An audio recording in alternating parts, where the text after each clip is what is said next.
après la production de connaissances, on va avoir une table ronde et je vais inviter les 3 intervenantes suivantes à me rejoindre sur la participation. Qu'est-ce que c'est que la participation finalement? Ouais, non, parce que comme ça, je vous rapproche de moi. Qu'est-ce que c'est que la participation? Allez-y plutôt par là. Voilà. Alors, on a Britt-Marie. Je vais essayer quand même de vous donner, comme on n'a pas la diapositive, les noms. Donc, Britt-Marie. Est-ce que je vous ai, Britt-Marie? Britt-Marie Martini-Villemain, c'est ça. Le nom était un peu compliqué, je m'en excuse. Mireille Prestini et Aude Lapran au milieu. Alors je vais reprendre dans l'ordre. Mireille Prestini, qui était jusqu'à il y a peu la présidente de la directrice générale de la Fondation des aveugles et amblyopes de France, jusqu'à il y a 2 mois, assez récent. Vous êtes notamment à l'initiative de l'étude Homer dont vous nous parlerez, et puis vous avez aussi été à l'initiative d'une communauté mixte de recherche dont vous nous direz un mot aussi. À côté de vous, Aude Lapran. Aude, elle est de Sciences Citoyennes, une association qui n'est pas dans le champ du handicap, et c'était une volonté aussi de la FIRA ce soir, mais c'est une volonté de la FIRA en règle générale, d'ouvrir la discussion, pas seulement dans le champ du handicap, mais bien au-delà, parce qu'on peut s'en inspirer, et puis la recherche participative et la participation, ça se fait bien au-delà, et c'est justement Aude qui nous en dira un mot. Et puis donc, Britt-Marie Martini-Villemain, on aurait dû se mettre d'accord sur un surnom, comme ça aurait été plus rapide, qui est notamment vice-présidente du comité éthique et scientifique de la FIRA. C'est en tant que cela qu'elle est là aujourd'hui, mais pas que, elle est aussi chargée d'enseignement à l'Université de Genève. Alors cette table ronde, on va s'intéresser à la participation, comment favoriser la participation des acteurs de terrain. Alors des fois on dit des acteurs non académiques. Bon, si on prend la racine d'académique, je ne sais pas, ça nous ramène oui, au jardin de Platon, au savoir, finalement, est-ce qu'il y aurait des savoirs savants et pas savants? Bon, c'est un autre débat peut-être, mais en tout cas, on va peut-être commencer avec vous, Britt-Marie, sur la participation. Qu'est-ce que c'est pour la FIRA? Comment la FIRA conçoit la participation et comment elle la définit? Voilà, je vous laisse la parole. Merci beaucoup. Ça marche? Oui, ça va. Voilà.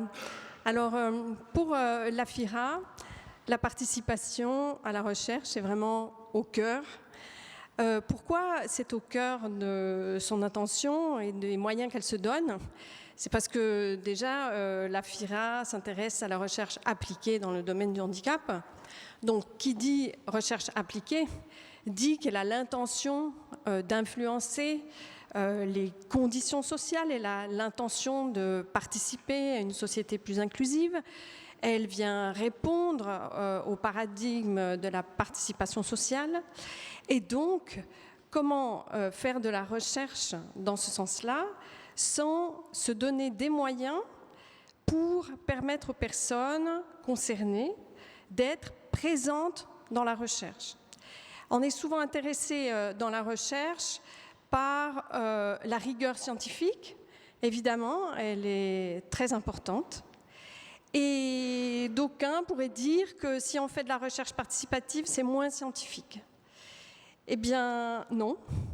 C'est pas moins scientifique puisque ça voudrait dire que l'objectivité, c'est quelque chose de déconnecté, c'est quelque chose qui se regarde froidement et que finalement, faisant cela, on risque bien de passer tout à fait à côté la vie réelle des personnes, les droits des personnes, comment finalement ce paradigme de la participation peut s'enclencher, comment est-ce qu'on pourrait l'enclencher sans les personnes. Donc, ça c'est au niveau, j'allais dire, des principes généraux. Après, la FIRA, elle est construite avec des outils, j'allais dire. Elle constitue déjà un comité éthique et scientifique, dont j'ai l'honneur d'être la vice-présidente. Eh bien, ce comité éthique et scientifique, il est justement construit déjà avec des acteurs et des actrices du terrain. Alors, j'aime pas le non académique, parce qu'être non quelque chose, je crois que c'est pas très agréable comme appartenance. Donc, des acteurs de terrain et des acteurs, on va dire, de la recherche plus traditionnelle des universités, on va dire comme ça. Donc, il y a déjà cet aspect-là. En plus, les recherches peuvent arriver suite à des appels à projets. Et ces appels à projets sont souvent construits aussi en partenariat avec des associations, des fondations de défense des droits. Et par conséquent, elles sont en résonance avec des préoccupations de terrain. Donc déjà là, ça l'inscrit aussi. Ensuite, on se dote d'outils un peu fastidieux parfois, sont des grilles avec des critères.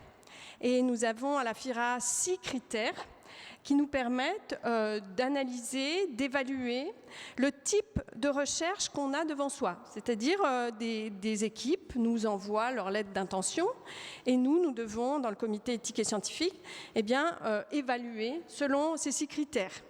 Et dans ces 6 critères, il y en a un qui est vraiment consacré à la participation. C'est un critère qui est lié à la constitution de l'équipe et à la présentation de l'équipe. Et dans celle-ci, on veut voir la présence, pas uniquement de personnes des terrains académiques, mais justement la présence de personnes concernées, d'associations, etc. Cela dit, plusieurs critères comprennent cette dimension participative. Il y a déjà le premier qui est les droits, j'en ai déjà parlé tout à l'heure, donc voilà. Ensuite, il y en a un par rapport à l'innovation, l'originalité de la recherche, et là aussi, ça veut dire qu'on va poser la question, qu'est-ce que cette recherche va pouvoir apporter de nouveau, qui va permettre en effet de débloquer des situations considérées comme défavorables. Après, il y a un critère méthodo, le 3 je vous les ai déjà donnés, mais après il y a le critère 4 qui est le critère méthodo. Et là, de nouveau, on va regarder concrètement au niveau de la méthodologie, quel est le rôle, qu'est-ce qu'on a donné comme moyen au public qui ne sont pas habitués à faire des démarches rigoureuses de recherche, comme on a appris dans les universités, mais quels moyens on leur donne d'avoir une participation réelle. Donc ça, on va aussi regarder là. Après, il y a également le budget, où on va voir s'il y a, par exemple, des dédommagements qui sont prévus pour les personnes qui participent. Donc voilà, je pense que... Bon, je pourrais continuer, mais... On va y revenir, mais on peut peut-être enchaîner avec Mireille, qui se retrouve ou pas dans cette définition de la participation, et comment vous l'avez aussi mis en œuvre particulièrement avec l'étude Homère. Ouais, je m'y retrouve en partie. Alors, l'étude d'Homère, c'était donc pour mieux comprendre la vie des personnes déficientes visuelles.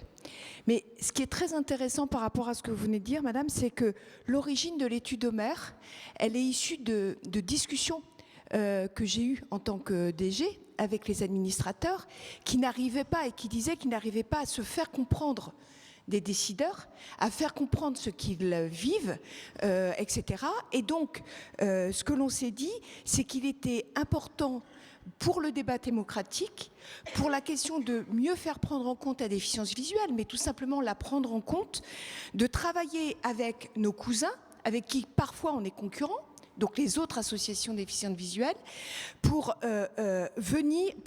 essayer de faire quelque chose qu'on appelle recherche. Alors, on n'est pas des chercheurs, mais la recherche a ce point de vue très intéressant de pouvoir, par son sujet, mettre autour de la table des gens qui ne sont pas forcément d'accord sur d'autres sujets. Donc ça, c'était le premier point. Donc, on s'est organisé pour écrire l'appel d'offres, on s'est organisé pour choisir l'équipe de chercheurs, on s'est organisé pour chacun mettre un peu de sous dans l'histoire, pour démarrer l'histoire et pour ne pas dépendre, je vais être mal poli, de la FIRA, de la CNSA ou d'autres. Mais je veux dire, on commence nous, en mettant les petits sous qu'on arrive à mettre pour au moins faire l'appel d'offres, pour au moins lancer le processus. Et le consortium de chercheurs qu'on a choisi au final, qui est d'ailleurs pour une partie largement dans la salle, il y a Gérard, il y a Caroline, etc.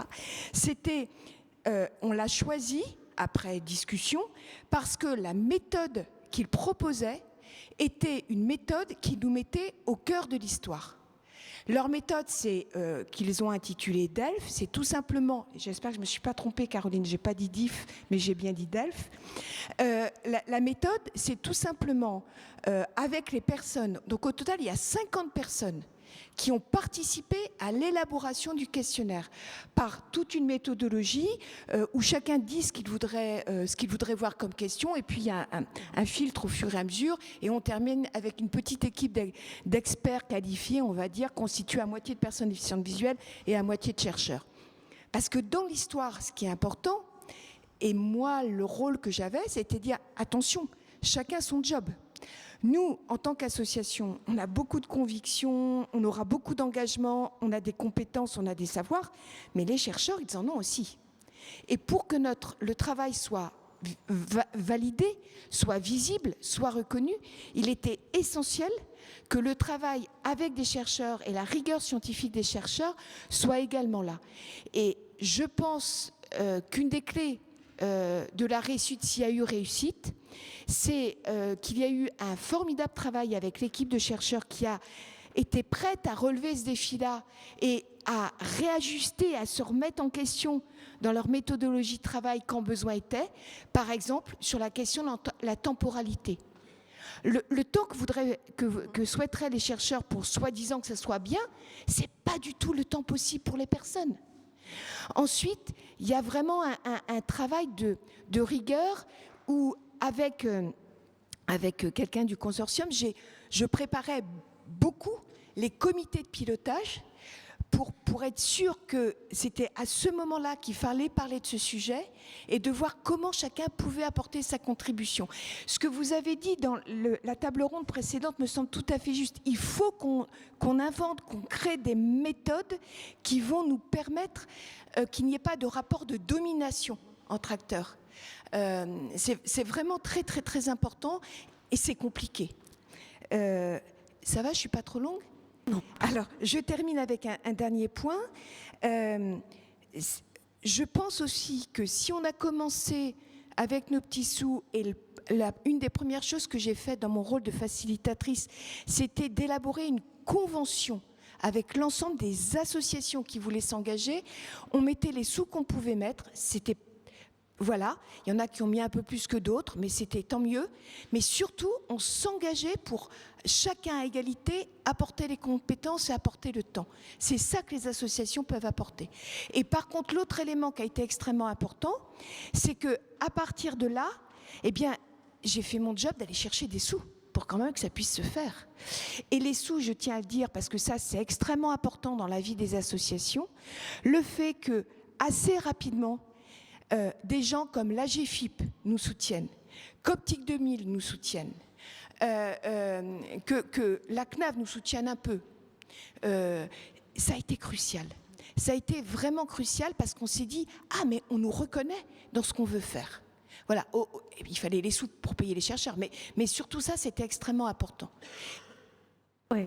On va laisser la parole un petit peu à Aude, mais on reviendra notamment avec vous, Mireille, sur le rôle des passeurs. Peut-être vous en parliez à demi-mot sans les nommer. Juste l'étude Homer, là encore, on s'excuse, on n'a pas de diapo. C'est Homer, H-O-M-E, accent gravéreux. Il y a une synthèse qui est notamment assez remarquable. En tout cas, elle est très très claire. Elle est en ligne. Moi, en tout cas, je l'ai trouvée claire, j'ai tout compris. Alors, gros travail de notre part association pour diffuser l'étude, faire des outils qui soient compris par tout le monde, que ce soit de l'écrit, que ce soit des petits teasers, des cahiers thématiques que l'on va bientôt mettre en facile à lire et à comprendre. Et c'est toujours, voilà, et c'est pas un hasard, c'est parce qu'il y a cette participation dont vous nous parliez que justement les résultats sont là. Donc je vous invite à aller les regarder en ligne. Et Aude, peut-être pour ouvrir un peu le débat au-delà du champ du handicap qui nous intéresse particulièrement, mais voilà, est-ce que vous retrouvez aussi dans ce que disent Mireille et Britt-Marie sur la participation et comment, voilà, quel historique vous pouvez nous amener un peu sur ce sujet ? Oui, déjà merci de m'inviter dans cette belle salle, dans ce bel auditoire. Je vais effectivement prendre quelques minutes, être assez court pour expliquer ce qu'est Sciences Citoyennes. Sciences Citoyennes, c'est une association qui a maintenant plus de 20 ans. Elle a été créée en 2002. Elle a été créée par beaucoup des chercheurs, faut bien se l'avouer, mais elle n'a pas une vocation à ne réunir que des chercheurs. Sciences Citoyennes, elle a été réunie par des chercheurs qui se posaient un peu des questions sur leur pratique professionnelle et à l'époque, la charte qui a été rédigée à l'époque parlait de crise environnementale et sociale dans lequel il serait nécessaire de convoquer pas seulement les savoirs académiques mais toute forme de savoir. Donc effectivement à l'époque c'était la vache folle qui était citée, c'était Tchernobyl, et Tchernobyl est un exemple parmi d'autres d'une expertise associative qui a été développée pour donner des informations au grand public qui n'étaient pas disponibles par, on va dire, la science officielle. En l'occurrence, c'est la CRIRAD qui a été créée pour avoir des données de contamination radioactive à cette époque-là. Donc il y a ce premier constat de l'association d'une nécessité de convoquer l'ensemble des savoirs pour surmonter les crises qui nous font face. Depuis lors, on a bien su étoffer sur les crises. Et le deuxième constat, c'est aussi une transformation du monde de la recherche qui va de plus en plus être dédié au service du monde économique. Voilà, on a à l'époque, dans les années 2000, on développe la recherche, l'économie des savoirs, l'économie des connaissances. Donc on a vraiment un certain nombre de pans de la recherche qui va être dédié à la recherche de croissance économique et de compétitivité industrielle. Donc face à ça, l'association, elle se construit en disant, pour nous, les sciences et les techniques, c'est autre chose et on va chercher à plaider pour une appropriation citoyenne et démocratique des sciences et des techniques. Alors, par quoi ça passe dans l'association? Ça passe par plusieurs types d'activités, de travaux.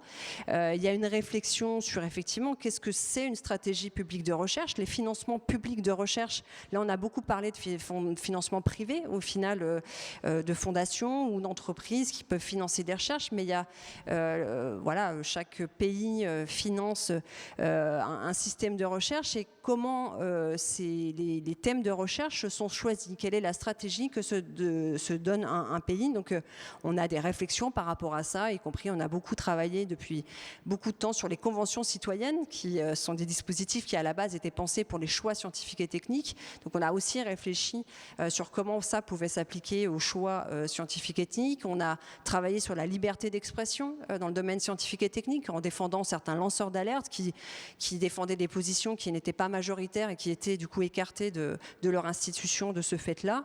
Et puis, on a défendu aussi ce qu'on a appelé la reconnaissance du tiers secteur scientifique. Donc, tiers secteur scientifique, c'est du coup, la définition, pour nous, c'est l'ensemble des sphères de production de connaissances qui ne soient ni publiques dans la recherche publique, ni privées, mais qui soient bien issues de la société civile, en particulier la société civile non marchande. Et donc pour Sciences Citoyennes, les travaux qu'on mène sur la recherche participative, c'est bien pour répondre à un enjeu démocratique, c'est-à-dire qui, à un moment donné, décide des recherches qui doivent être menées et comment on fait pour favoriser, croiser les savoirs avec tout un pan de producteurs de connaissances qui, pour l'instant, est bien souvent disqualifié ou mis à l'écart j'ai entendu aussi la question de comment on fait de la recherche pour nourrir l'action politique, comment on fait de la recherche pour être un peu plus entendu. Donc, c'est vraiment dans ce sens-là qu'on a défendu la recherche participative.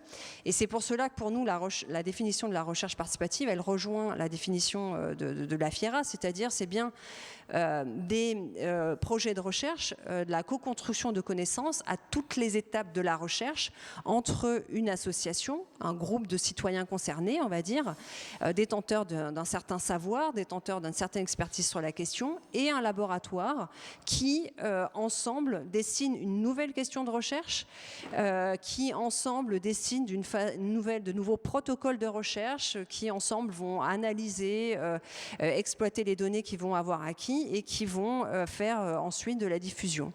Donc je précise cette définition de la recherche participative parce qu'on entend beaucoup parler, c'est très à la mode, les sciences participatives, les recherches participatives, etc. Pour Sciences citoyennes, les sciences participatives, c'est vraiment l'ensemble de tous les projets de recherche dans lesquels il y a une participation des citoyens, mais à une étape quelconque de la recherche. Alors bien souvent, c'est dans la collecte des données et ça ne change pas fondamentalement la façon dont la recherche est menée à l'heure actuelle et ça ne change pas non plus les rapports de pouvoir entre les producteurs de savoir. Donc pour nous, c'est vraiment ce type de recherche qu'on défend. Donc on a travaillé sur cette question depuis, on va dire, 2004, en montrant aussi ce qui se faisait au Canada avec des dispositifs de soutien à la recherche participative, en essayant d'épauler les quelques bailleurs régionaux ou nationaux qui cherchent à défendre ce type de recherche. Donc on avait travaillé il y a longtemps avec la région Île-de-France qui avait fait le PICRI. On avait travaillé, là plus récemment, on a travaillé avec l'ADEME ou d'autres fondations privées qui défendent ce type de recherche. Voilà. Après, ce qu'on cherche, c'est que c'est une recherche, ça soit plus aussi minoritaire que ça l'est à l'heure actuelle. Donc il y a des petites avancées. La dernière loi de programmation de recherche a inscrit dans son rapport annexé le fait que dorénavant, l'Agence nationale de recherche devait dédier 1% de ses financements à la recherche. Alors, je pense que c'est aux sciences et recherche participative dans lequel est inclus aussi la médiation scientifique, etc. Donc c'est un vaste ensemble. Donc ça, on avance petit à petit, mais c'est compliqué parce que effectivement les moyens sont pas toujours là pour faire ça. Donc dans nos travaux, on a aussi essayer de voir c'est quoi les freins, c'est quoi les obstacles qui empêchent la recherche participative. Peut-être qu'on en parlera plus tard, mais ce qu'on essaie aussi d'imaginer à l'heure actuelle, c'est des dispositifs qui peuvent faciliter.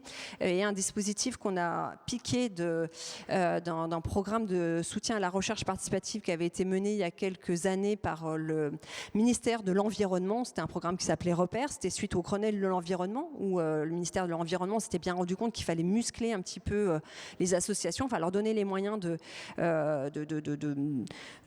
muscler un peu plus leur expertise, en particulier en les croisant avec le savoir académique. Et dans ce programme-là, il y a un dispositif qui avait été mis en place qui s'appelait Tiers veilleur, parce que le bailleur qui était le ministère de la Recherche te disait, la co-construction des connaissances, ok, on en parle, on le met dans l'appel, on essaie d'avoir confiance dans les porteurs de projets sur le fait que c'est réellement ce qui se passe dans les porteurs de projets, mais concrètement, on ne sait pas trop ce que c'est, quoi. Donc le tiers veilleur à l'époque, c'était des chercheurs en sciences humaines et sociales qui étaient chacun, qui accompagnait chacun un des projets qui était soutenu par le ministère de l'Environnement et qui allait faire plutôt, on va dire, de l'observation sur qu'est-ce que c'est la co-construction de connaissances dans ces projets. Et puis, le bilan qu'a fait le ministère de l'Environnement après cette expérience, c'était que le tiers veilleur, finalement, a fait tout autre chose. Enfin, a fait plein de choses, mais pas que de l'observation. Ils ont été beaucoup plus sollicités parce que dans la recherche participative, il y a l'ensemble des acteurs qui doivent changer de posture. Les bailleurs, les chercheurs qui doivent changer de posture, les associatifs qui ne sont pas là pour attendre un savoir, mais au contraire produire eux-mêmes un savoir. Et donc, avoir quelqu'un qui était un peu à l'extérieur du collectif pour observer tout ça et peut-être observer des choses des fois qui dysfonctionnaient ou les aider, les conseiller, etc. Ça a été jugé très utile et nous, on a essayé de continuer ça par la suite. On va laisser Mireille et sûrement Britt-Marie après rebondir sur ce que vous venez de dire. Je les ai vus opiner du chef, particulièrement sur les enjeux de domination, de pouvoir, de démocratie, qui sont vraiment au cœur de la participation. Mais je pense que sur ce que vient de dire Aude, sur le tiers veilleur, ça fait penser aux passeurs et au fait je crois qu'on en parlait, Mireille, on ne peut pas faire de la participation sans comprendre aussi ce que font les autres, sans comprendre comment fonctionne chacun. Oui, c'est tout à fait ça. J'aime bien le terme tiers veilleur. Je ne sais pas si, finalement, à un moment donné, je n'ai pas eu un petit peu ce rôle-là. Puisque vous aviez d'un côté les chercheurs qui faisaient leur job de chercheurs. Vous aviez les personnes déficientes visuelles qui apportaient leur savoir. Et moi, en fait, mon petit rôle, ça a été de trouver le moyen de préparer les choses pour qu'à chaque fois, l'échange puisse être aussi constructif que possible. Je donne un exemple. nous avions, je l'ai dit, des chercheurs. Il y a Gérard qui est dans la salle. Il y en a d'autres qui sont dans la salle. Voilà, qui étaient très facilitateurs, très à l'écoute, parce que parfois eux-mêmes concernés, certains chercheurs sont en situation de déficience visuelle, parce que dans les associations, certaines personnes, comme mon président actuel, est lui-même universitaire, déficient visuel. Donc, vous voyez bien qu'il faut des alliés qui vont aider dans les compréhensions réciproques, et ça, c'est important. Mais j'ai été amenée en conseil d'administration, dans les groupes de travail, etc., à très souvent devoir expliquer ce que les chercheurs pouvaient faire ou ne pas faire. C'est-à-dire que les personnes, elles veulent avoir le résultat dans les 3 mois. Et puis, elles veulent avoir des choses qui vont dans le sens de ce qu'elles pensent, elles. Et puis, elles vont trouver casse-pied quand les chercheurs disent « Ah, mais je suis désolée, il n'y a pas assez de personnes qui ont répondu sur ce territoire, donc je ne peux pas faire un travail au niveau régional, etc. etc. » Donc, il y a tout un travail très concret, très pragmatique pour expliquer pourquoi un chercheur peut le faire ou ne peut pas le faire, pour aussi aller titiller le chercheur en disant « non, mais bouge-toi, pose-toi des questions sur ta méthode, parce que là, comme ça, on ne peut pas le faire. On aimerait le faire, mais ce n'est pas possible. » Donc, il faut qu'il y ait des personnes qui aient juste comme rôle de pouvoir voir comment il est possible de faire alliance ensemble. Qu'est-ce qui va permettre aux gens de se comprendre. Et moi, aujourd'hui, j'ai vraiment beaucoup de questions parce que je vois des trucs sur le design mieux social, sur toutes des méthodes qui existent pour mieux faire participer les personnes, pour aider par la forme à l'expression des personnes. Et c'est évident qu'il faut vraiment travailler là-dessus. Je ne sais pas si c'est ça qu'il faut faire. Je trouve très intéressant, dans la table ronde précédente, c'était Hervé. Mais Hervé, il était aussi sociologue. Donc, vous voyez, il y a des caractéristiques qui sont vraiment nécessaires. Et donc, il faut qu'on prenne le temps de...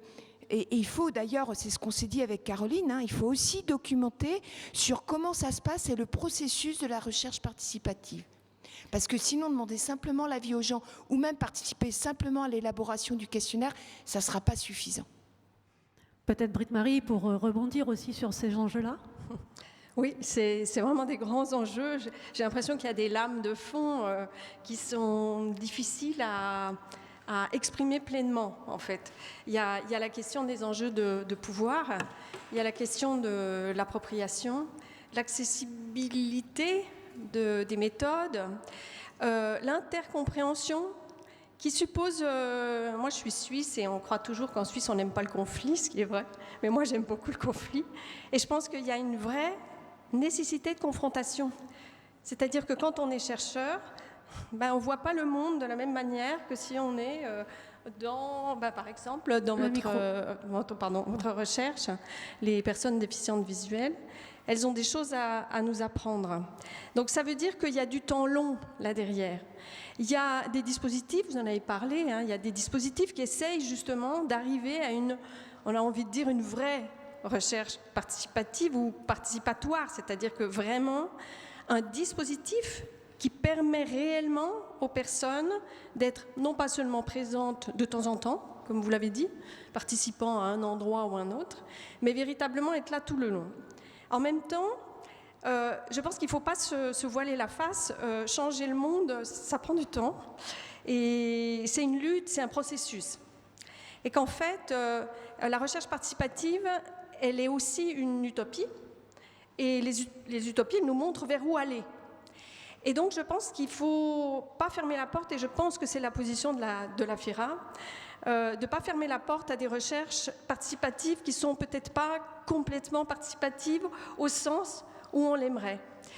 Pourquoi ? Parce qu'on se fait aussi comme ça levier de la recherche participative future.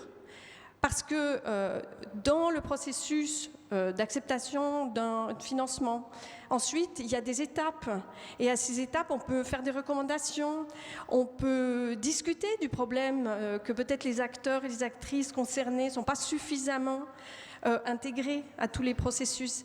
Et donc, on pourrait dire tellement de choses, mais je veux dire, il faut tous ensemble essayer de contribuer, mais quand même d'être d'accord, de commencer depuis ce qui émerge tranquillement et pas voir que la recherche participative qui serait une recherche émancipatoire au sens plein.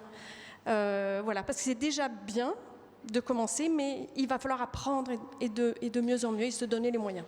Tout à fait. Alors, moi, je prenais là le micro parce que on a commencé à partir de vraiment de discussions, voilà, avec les personnes, etc.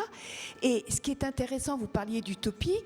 On a fait ce travail sur l'étude de mer et aujourd'hui, on a eu la très grande chance de pouvoir avoir, par l'IRESP et la CNSA, la reconnaissance pour faire une communauté mixte de recherche déficients visuels. Donc, comme tu disais par rapport à la table précédente, on est juste au tout début d'un travail parce que le processus va se continuer. Nous, l'enjeu, l'objectif qu'on aimerait avoir, c'est de créer un observatoire de la déficience visuelle permettant une prise en compte de la question parce qu'on pense qu'il y a plein d'enjeux politiques pour les personnes âgées, pour l'école, etc. Mais ce qui est très intéressant dans ce qu'on est en train de vivre, c'est que on a fait ce tout petit bout de chemin. Bon, ça donne ce que ça donne. C'est très, très critiqué aussi parce que voilà. Mais il y a la communauté mixte de recherche qui va nous permettre de continuer à faire ce travail-là. Et ça, et quand vous disiez du temps long, je suis complètement d'accord avec vous. Quand vous parliez d'utopie, je suis complètement d'accord avec vous, mais il faut voir, et dans votre exposé, Madame, vous l'aviez vraiment, l'utopie, elle est de croire qu'on peut construire et accompagner l'évolution de la société de façon démocratique. Et le cœur de l'histoire, il est là quand même, il faut se le dire très fort. Donc, il faut accepter qu'il y ait des choses qui ne marchent pas bien, qu'il y en ait qui s'y prennent comme ci ou comme ça, peu importe. Mais ce qui est aussi extrêmement important, et vous l'avez souligné, qui décide de quelle recherche il faut faire ? Et donc, quelle recherche est possible ? Et c'est pour ça qu'au début, on s'est dit, on va essayer d'y aller, nous, avec nos sous, pour que ça soit une recherche comme on aurait envie de le faire. Voilà. Alors, il y a le temps long de la recherche participative, mais il y a le temps court de la conférence. Donc, on va reprendre un peu la parole chacune, peut-être Aude, sur justement comment faire aussi justement pour favoriser encore plus la participation. Quels sont les leviers à actionner, donc au-delà du champ du handicap, mais qu'est-ce que votre regard là-dessus ? Ouais, j'avais envie de faire quelque chose, je ne sais pas si j'ai le droit. C'était juste par curiosité de savoir qui était dans la salle. C'est-à-dire que s'il y avait dans la salle des gens qui avaient participé à des projets de recherche participative, qui parmi eux étaient issus du monde académique, enfin étaient chercheurs de profession, et qui parmi eux, parmi les gens qui avaient participé à des projets de recherche participative, étaient des acteurs de terrain. Enfin, je ne sais pas si on peut lever la main sur les acteurs de terrain. Enfin, c'est de la curiosité pure pour moi. Alors, pour satisfaire la curiosité de Aude, s'il vous plaît, acteur de terrain. Alors, attendez, comme ça, il va filmer. Maxime, qu'on remercie. Voilà. Et du coup, des gens qui sont chercheurs de profession, on va dire. Chercheurs ou chercheuses. C'est bien équilibré. Ouais, super. Et après, non, mais là, c'était pour savoir, parce que c'est vrai que c'était pour voir aussi, des fois, on parle de recherche participative, puis finalement, on se rend compte qu'il y a surtout des chercheurs, il y a surtout des associatifs, donc c'était juste un peu pour me rendre compte. Et après, pour la question de comment on fait pour améliorer les choses, je pense que c'est ce qu'on a dit là, c'est-à-dire que donc nous, on accompagne parfois des bailleurs qui cherchent à mettre en place de la recherche participative, et souvent, la question qui va nous être posée, c'est faites-nous une formation, donnez-nous un peu une boîte à outils, des dispositifs d'animation, etc. Ce à quoi, en général, on fait l'anguille pour dire que non, c'est sûrement pas ça qu'il faut, quoi. C'est-à-dire qu'il faut avant tout, c'est pour ça que je parlais aussi du dispositif tiers-veilleur, et pour nous, les tiers-veilleurs, c'est des gens qui ont surtout de l'expérience de la pratique de la recherche participative et qui vont adapter la façon de faire à la situation dans laquelle ils sont à ce moment-là. Si c'est un projet de recherche participative qui ont travaillé ensemble depuis 20 ans, on n'aura pas du tout les mêmes besoins que des acteurs qui viennent de se réunir et qui n'ont jamais travaillé ensemble. Moi, j'ai bien aimé, effectivement, dans la table ronde avant, qui parlait d'ajustement fin, c'est-à-dire que le temps où le collectif va se construire va permettre de tester différentes méthodologies qui vont convenir aux uns et aux autres. Et après, Du coup, il y a beaucoup de questions aussi qui se posent sur l'évaluation de la recherche participative, parce que même si je disais bien tout à l'heure que ça reste vraiment un parent très très pauvre de tout le panorama de la recherche français, il n'en reste pas moins que, vu que c'est différent, vu que c'est pas pareil, vu que c'est pas de la science dite excellence selon les critères en cours actuellement, qui est quand même plutôt, on qualifie de science excellence de la science qui publie beaucoup dans des journaux à très fort impact. Moi, je voudrais dire que ce que nous, on va essayer de défendre, je pense, à Sciences Citoyennes, c'est la qualité d'un collectif et d'essayer de faire réfléchir aussi les bailleurs de la recherche, comment on peut essayer d'évaluer la qualité d'un collectif qui chemine ensemble pendant un temps si possible long, et comment on va essayer de faire en sorte de soutenir de façon le plus pérenne possible ce collectif de recherche sans les soubresauts des appels à projets, de la recherche de financement à coup par appel à projet. Donc ça, c'est un peu l'utopie, en plus de l'utopie. Alors la FIRA, justement, elle participe beaucoup à faire advenir cette utopie, finance des projets. Un mot peut-être, alors bon, assez rapidement, mais sur ça, la FIRA fait du plaidoyer pour inviter, effectivement inviter tout le monde à participer. Ça marche, ça se fait. Comment, voilà, quelles sont un peu les pistes là-dessus pour favoriser encore plus cette participation? Je vois une piste qui est la piste aussi de la rigueur scientifique. Vous parliez justement de publier dans des impact factor reviews. Mine de rien, ça place aussi. Je veux dire de convaincre que cette recherche participative, qui pour le moment est moindre, enfin en nombre, elle a une vraie efficacité scientifique. Elle permet en effet de produire de la connaissance. Et par rapport à l'évaluation aussi sur les terrains, ça fait un lien avec le transfert, ça fait un lien avec la diffusion. Et ça, justement, la FIRA a une force à ce niveau-là pour justement assurer que les projets ne restent pas juste un projet, mais ait fait changer quelque chose, et qu'on espère que petit à petit, on va y croire, que vraiment ce partage de savoir, l'égalité dans l'utilité du savoir scientifique et le savoir expérientiel, c'est pour de vrai, et que les deux acteurs sont à entendre, ils ont une parole pleine, et c'est ensemble qu'on peut construire des réponses à une société qui a tellement d'enjeux difficiles que je ne vois pas comment on peut continuer à faire une recherche comme ça, du haut vers le bas, quoi. Enfin, je dirais ça. Mais... Oui, et puis c'est vrai, on en parlait, finalement, quand il n'y a pas de participation, les recherches sont moins bonnes. Souvent, il y a des choses qui ne marchent pas, et quand les gens se posent la question, il y a peut-être la question de la participation qui est au cœur. Alors, je suis désolée, on va en rester là, même c'est passionnant, mais je pense qu'on pourra continuer la discussion, notamment avec vous après aussi au cocktail. Merci beaucoup à toutes les trois, et ça tombe bien je vous laisse applaudir.